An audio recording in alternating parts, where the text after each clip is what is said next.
Good morning! Tayo po muli magbahagi ng ating devotion sa chapter 1 ng Song of Solomon, verses 1 to 4. Sabi dito, ito ang pinakamagandang awit ni Solomon.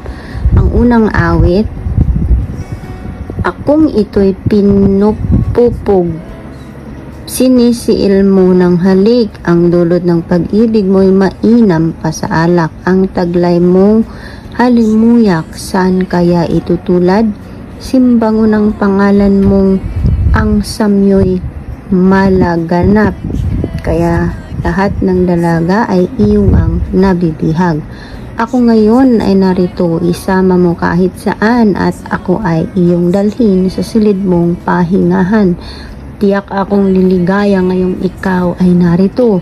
Ang nais ko ay madama ang alap ng pag-ibig mo. Pagsinta mo'y mas gusto ko kaysa alinmang inumin. Hindi ako nagkamali na ikaw nga ang ibigin. Purihin ng Diyos sa pagkakabasa ng kanyang mga salita. Magandang araw po sa ating lahat. Ng bahagi ko po, The Song of Solomon, chapter 1, verse 5 to 8. Dalaga sa Jerusalem, ang ganda ko kay manggi, katulad ko mga tukoda sa Kedar pa niyari.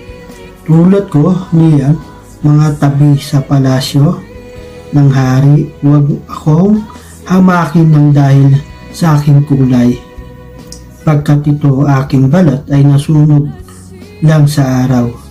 Ito ang kapatid kong hindi ako kinalukdan. Nagkaisa sila, ako pagbantayin ng ubasan. Pinagyaman, sinino ko ang nasabing patanim. Ano pa man ang sarili ay kusa kong napabayaan.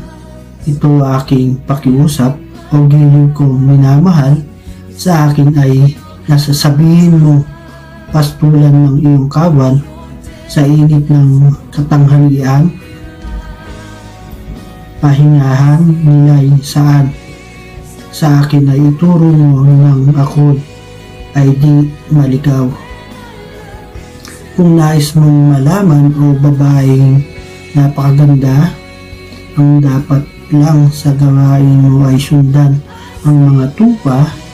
Ang kawan ng mga kambing ay doon mo alagaan sa tabi ng toda ng pastol ng aking kawan. Amen. God bless po sa ating lahat. Mapagpalang araw po sa ating lahat. Ang aking pong bahagi ngayon ay mula sa aklat ng Awit ni Solomon, Kabanata 1, Talata 9 hanggang 11. Saan ko ba itutulad ang gayuma mo, aking hirang? Sa kabayo ng paraon, anong ganda kung pagmasdan? Mga pisnging malalambot, may balani, may pang-akit, na lalo pang pinaganda ng pahiyas na naglawit. Ang nililok na liig mo, kung masdan ko'y anong rikit, lalo na nga kung may kwintas na doon ay nakasabit. Ika'y aming igagawa ng kwintas, na gintong lantay, palamuting ikakabit, ay pilak na dinalisay. Amen. Muli po isang mapagpalang araw po sa ating lahat. Ang babasahin ko po ngayon ay matatagpuan sa Book of Song of Songs, chapter 1, verses 12 to 14. Ang sabi po dito, babae, habang siya'y nakahimlay tila hari ang katulad, ako na may magsasabog ng mabangong halimuyak. Ang samyo ng aking mahal ay katulad nitong mira. Habang siya sa dibdib ko'y nakahilig na masaya. Ang kawangis ng mahal ko'y isang kumpol ng bulaklak. Sa ubasan ng enjedi, magiliw kong pinamitas. Amen. Purihin po ang Panginoon sa pagkakabasa ng kanyang mga salita. Isang mapagpalang umaga sa ating lahat mga kapatid. Ang aking pong babasahin para sa ating daily devotion ay nasa Song of Songs chapter 1 verses 15 to 17. Narito, ikaw ay maganda, sinta ko, narito. Ikaw ay maganda, ang iyong mga mata ay gaya ng mga kalapati.